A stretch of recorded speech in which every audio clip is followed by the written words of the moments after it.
اللہ اللہ اللہ اللہ۔ السلام علیکم ورحمۃ اللہ وبرکاتہ۔ آج ہم اپنے معاشرے میں دیکھ رہے ہیں کہ ہمارے معاشرے میں اس قدر برائیاں جو بڑھ چکی ہیں، آخر اس کی وجہ کیا ہے کہ سوشل ایونٹس کی آخر معاشرہ اتنی سوشل ایونٹس میں کیوں جا رہا ہے؟ کیا اس کی وجہ کچھ ہم اپنے پاس سے جو دیکھتے ہیں، کیا اس کی وجہ یہ تو نہیں کہ ہم لوگ برائیوں میں پڑتے جا رہے ہیں، یا اس کی وجہ یہ تو نہیں کہ ہم دین سے دور ہوتے جا رہے ہیں، یا اس کی وجہ یہ تو نہیں کہ آخر وجہ کیا ہے؟ ہم لوگوں کو کیا پتہ ہے کہ ہمارے معاشرے میں کیا شراب عام ہو گئی ہے، یا کیا بات جوا عام ہو چکا ہے؟ آخر مسئلہ کیا ہے؟ یہ سب برائیاں ہی تو ہیں۔ ان کی وجہ کیا ہے کہ اتنی عام کیوں ہو چکی ہیں؟ جو معاشرے میں سوشل ایونٹس کی، جو معاشرتی برائیوں کی جو سب سے بڑی وجہ ہے، وہ ہمارے اپنے گھر سے شروع ہوتی ہے۔ آپ کو یہاں پہ ایک بات یہ پتہ ہونی چاہیے کہ معاشرہ مرد نہیں بناتا، معاشرہ عورت بناتی ہے۔ ہم لوگوں کا غلط کانسیپٹ، ایک سوچ ہم بن چکی ہے کہ نا ہم لوگوں کو لگتا ہے کہ بس جو پلرز ہیں نا، جو بڑے ستون ہیں، وہ مرد ہیں۔ یہ ہم لوگوں کی غلط سوچ ہے۔ اگر عورت نہ ہو تو عورت کے بغیر معاشرے کی کوئی وقت نہیں ہے۔ معاشرہ عورت کے بغیر کچھ پروان ہی نہیں چڑھ سکتا، کیونکہ عورت ہی ہے جو مرد کو پیدا کرتی ہے، جو ان کو جنم دیتی ہے۔ اور ہم عورت کو کیا اتنا حقیر سمجھتی ہیں؟ سوشل ایونٹس یہاں سے ہمارے سٹارٹ ہوتے ہیں، اور اس کی اگر آپ آگے ایک سٹیپ لیں، آج ہمارے معاشرے میں پتہ کیا ہو رہا ہے کہ آج باپ اور بھائی اپنی بیٹی اور بہن سے دوستی نہیں کرتے، وہ فخر محسوس کرتے ہیں کسی اور کی بہن اور بیٹی سے دوستی کرنے میں۔ باپ کیا ہے، اپنی بیٹی سے، اپنی بیوی سے دوستی نہیں کرے گا، کسی اور کی بیٹی سے، کسی اور کی بیوی سے پسند ہوگی۔ اور جو بھائی صاحب ہیں، ماشاءاللہ بھائی جان بھی اپنی بہن سے دوستی نہیں کرنی، کسی اور کی بہن کو جا کے پھنسانا ہے، وہاں سے ان کی پوری رات ان کے چیٹنگ میں لگا رہنا ہے، پرفیوم خرید کے نا پیسے جوڑ کے کسی اور کی بہن کو گفٹ کرنا ہے، اپنی بہن کو گفٹ نہیں کرنا، نہ بھائی گناہ کبیرہ ہو جائے گا۔ تو دیکھیے ایک بات یہ سمجھ لیے کہ اگر آپ وہی پیسے جوڑ کر نا کیا کریں، اپنی بہن کو دے دیں، وہی یہ دوستیاں آپ باہر لگا رہے ہیں اپنی بہن سے لگائیں، پھر آپ کو اپنی بہنوں کو نا حیا اور پاک دامنی کا نا درس نہیں دینا پڑے گا۔ اور جس طرح آپ دوسروں کی بہن اور بیٹی کو عزت دیں گے نا، اسی طرح دوسرے لوگ آپ کی بہن اور بیٹی کو عزت دیں گے۔ یہ بات یاد رکھیے گا۔ ہم لوگ کیا کریں، ہم لوگ بھول گئے۔ اور اس کے آگے ایک اور سٹیپ چل لیں، ہم کیا لوگ کرتے ہیں کہ جب شادی کی زندگی کا بہت بڑا فیصلہ ہوتا ہے، اور جو ہم کیا کرتے ہیں، صرف اپنی انا میں آ کر نا ہم بے وقوفی کا فیصلہ کر دیتے ہیں۔ اور وہ کیا ہوتا ہے، شریعت نے نا، دین اسلام میں اللہ تعالیٰ رسول اللہ صلی اللہ علیہ وسلم، ہم نے کبھی اللہ معاف کرنے سیرت ہی نہیں پڑھی، سیرت نہیں پڑھی۔ جب حضرت علی رضی اللہ تعالیٰ عنہ حضرت فاطمہ رضی اللہ تعالیٰ عنہ کا رشتہ لے کر آئے تھے نا رسول اللہ صلی اللہ علیہ وسلم کے پاس، تو کیا فرمایا تھا کہ میں ان کا رشتہ لے کر آیا ہوں؟ تو اللہ کے نبی نے ہاں نہ نہیں کہی تھی، کہتے اچھا جی۔ تو حضرت رسول اللہ صلی اللہ علیہ وسلم کیا کہتے، حضرت فاطمہ رضی اللہ تعالیٰ عنہ کے پاس گئے تھے کہ بیٹا علی کا رشتہ آیا ہے، ہاں کر دوں؟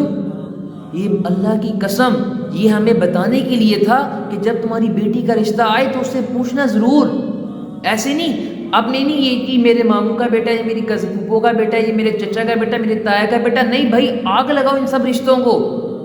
ہم لوگ اللہ معاف کرے آج ہم بزنس ڈیلز کرتے ہیں، بٹ رسول اللہ صلی اللہ علیہ وسلم نے کوئی بزنس ڈیل نہیں کی تھی، انہوں نے سمجھایا تھا، انہیں پتا تھا کہ میری امت جو بعد میں جاہل لوگ آئیں گے وہ کیا کریں گے، بزنس ڈیلز کریں گے اپنی بیٹیوں کے ساتھ، کہیں کا کہیں رشتہ کر دیں گے جہاں پہ انہیں پسند ہوگا۔ لیکن رسول اللہ صلی اللہ علیہ وسلم نے کیا کیا، حضرت فاطمہ رضی اللہ تعالیٰ عنہ سے پوچھا کہ بیٹی فاطمہ علی کا رشتہ آیا، ہاں کر دوں؟ یہ ہمیں بتانے کے لیے تھا کہ بیٹی سے پوچھنا تم پہ لازم ہے۔ اور ہم لوگ کیا کرتے ہیں، جب بیٹی بیچاری تھک ہار کے اپنا کوئی گھر کا کام وغیرہ کر کے اسکول کالج کا کام کر کے تھک کے لیٹتی ہے، والد بلاتا ہے، والدہ بلانے کے لیے آتی ہے کہ تمہارے ابا بلا رہے ہو، تم سے کوئی ضروری بات کرنی ہے۔ ابا یہ فرماتے ہیں بیٹا تمہارا جو فلاں کزن ہے نا، میں نے اس کے ساتھ تمہاری بات پکی کر دی ہے، تمہاری اس کے ساتھ شادی ہے کل کو۔ ارے اللہ کے بندو، یہ شریعت یہ تو نہیں ہمیں کہتی، سیرت ہمیں یہ تو درس نہیں دیتی، تو کیا تھا اسے تم ایک دفعہ پوچھتا تو صحیح۔ اگر ایک بیٹا کہہ دیا نا کہ بیٹا ابا جی مجھے نا کسی لڑکی سے محبت ہے، میں کسی کو پسند کرتا ہوں، تو والدین کے، ماں باپ کے، اور سب کے ماشاءاللہ جو گال ہے نا بلش کر اٹھتے ہیں، گلابی ہو جاتے ہیں۔ اگر یہی بیٹی کہہ دے کہ ابا جی مجھے نا کوئی لڑکا پسند ہے، ماں کو کہہ دے تو یہ مجھے اچھا لگتا ہے، اللہ اکبر، وہاں پہ تمہارا غیرت کا مسئلہ آ جاتا ہے کہ تو نے کیسے کہا، تیری ہمت کیسی ہوئی بے غیرت انسان۔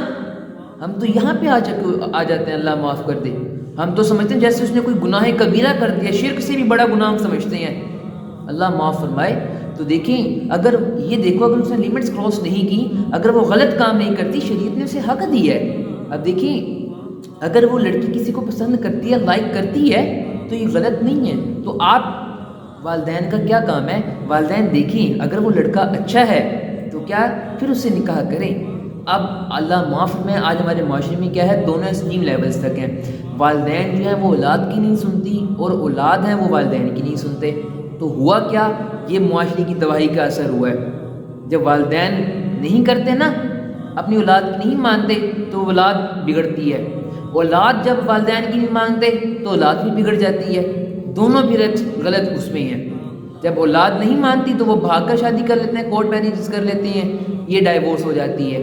اور جب والدین نہیں مانتے، اپنی مرضی کی شادی کرتے ہیں، ان کی آپس میں بنتی نہیں ہے، تو ڈائیورس ہو جاتی ہے۔ یہاں پہ ایک بات یہ سمجھ لیں، پسند کی اگر شادی نہ ہونا تو کیا ہوتا ہے؟ اب آپ نے اپنے معاشرے میں دیکھا ہوگا کہ جی وہ نا عورت بڑا چلاکوں کی طرح اپنے بچوں کو مارتی ہے۔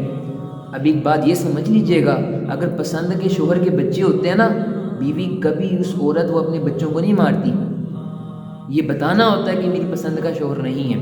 آج ہمارے معاشرے میں یہ چیز عام ہو چکی ہے۔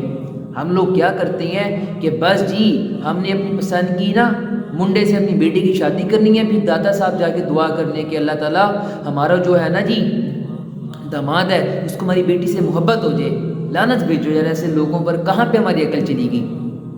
تو کس نے کیا خوب فرمایا تھا کہ تم نا بیٹی کے پسند کے کتے سے اس کی شادی کر دو، وہ اسے شیر بنا دے گی، اور اگر تم اپنی پسند کے شیر سے اپنی بیٹی کی شادی کرو گے نا، وہ اسے کتا بنا دے گی۔ یہ بہت بڑی بات ہے یہ۔ تو دیکھیں ہمیں بات سمجھنی چاہیے، اگر ہماری بیٹی کو کوئی لڑکا پسند ہے تو ہم دیکھیں کہ کیا ہے، کہ آیا کہ وہ لڑکا اچھا ہے تو اس کی شادی کر دیں۔ اگر وہ اچھا نہیں ہے اپنی بیٹی کو سمجھائیں کہ بیٹا یہ تمہارے لیے اچھا نہیں ہے۔ بٹ ہم ایسا نہیں کرتے، ہم کہتے ہیں بس آج ہماری بزنس ڈیلز ہوتی ہیں کہ نہیں میں نے اسے کہا ہوا ہے تم نے تو یہیں پہ کرنا ہے، تم مر جاؤ گی باہر نہیں کریں گے، یہیں پہ مرنا ہے۔ لیکن بیٹیاں آج بھی ہماری پاک دامن ہماری بیٹیاں ہیں ہمارے معاشرے میں، جہاں پہ ابا کہہ دیتے وہ چپ ہو کے ہاں کر دیتی ہیں۔ لیکن یہ ظلم نہ کریں، یہ ظلم نہ کریں۔ اللہ تعالیٰ نے پوچھنا ہے، اللہ نے تمہیں بیٹیاں دی تھی، تم نے اس کا کیا حق ادا کیا؟ یہ حق ہے ان کا، تعلیم، تربیت اور اچھی جگہ شادی کرنا ان کا حق ہے یہ۔ تو آج ہمارے معاشرے سے حق کھینچا جا رہا ہے، تو ہم لوگوں کو سمجھ آنی چاہیے کہ ہم کیا کام کرنے جا رہے ہیں۔ تو اللہ تعالیٰ ہمیں سمجھ عطا فرمائے، یہ ایسا غلط قدم نہ اٹھائیں۔ اللہ تعالیٰ پوچھیں گے آپ سے، اگر تمہاری بیٹی اس دن رو دی نا کہ میرے باپ نے، میرے والدین نے مجھے کہاں پھنسا دیا، تمہارے سب کے سب اعمال، نیک اعمال، حج، تمہارے روزے، تمہاری نمازیں، سب کچھ تمہارے منہ پہ مار دی جائیں گی۔ یہ سوال پوچھنے کے لیے تم یہ کیا کر کے آئے ہو؟ اپنی بیٹی کی زندگی تباہ کر دی۔